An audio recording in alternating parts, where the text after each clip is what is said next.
there's a correlation between ice cream sales and murder rates. And so as you have more ice cream sales, the times of high ice cream sales are also times of high murder rates.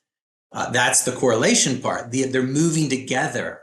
If you had one, you could predict with some degree of accuracy an increase in the other. But people intuitively get, oh yeah, that's nonsense. It's not, ice cream cartels fighting it out amongst themselves for the ice cream market profits. That's just, people tend to be more active in the warmer weather. Murders are more common in warmer weather. And that's also when we tend to sell more ice cream.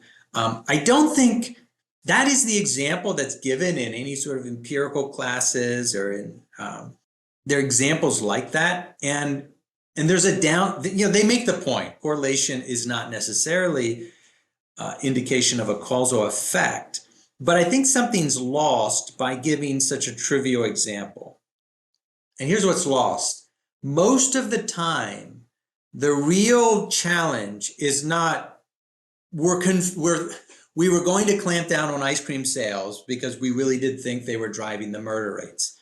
No, it comes in instances where there's an intuitive, plausible causal connection. All right, let's say more resources, more school funding, and test scores and graduation rates. All right, two things that are correlated.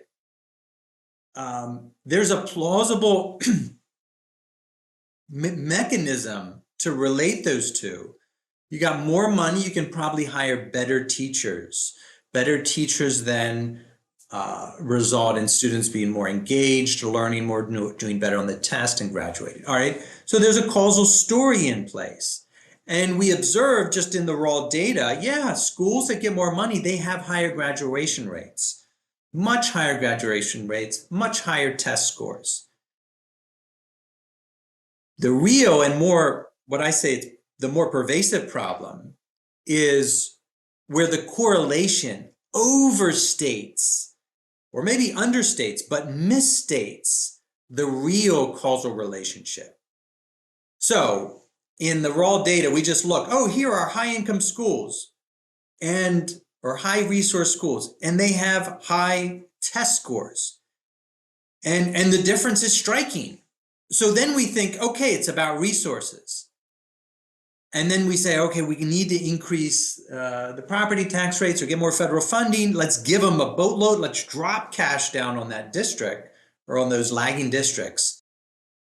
And then we're surprised when, wait, we're not getting that jump in test scores that we thought. Well, that's because the correlation overstated the actual relationship. There is a true causal relationship between money and student performance, but it's maybe not as strong as we thought. And if you more carefully separated out some other factors that tend to go with resources, so the family environment, the home environment, which tends to also be more stable and reinforcing of what's happening in the school when it's higher income. All right, we were thinking that it was just all about the money, when in fact the money part was masquerading or masking another driver that we weren't paying attention to. And so the cost of this is that the cost of seeing correlation and thinking that that indicates the true magnitude of the causal relationship is that we then run with that, do things that we think are going to have big impacts based on their correlation, and they don't have nearly the big impacts that we thought or hoped they would. That's the more common problem and the common downside of confusing correlation as being all about causation.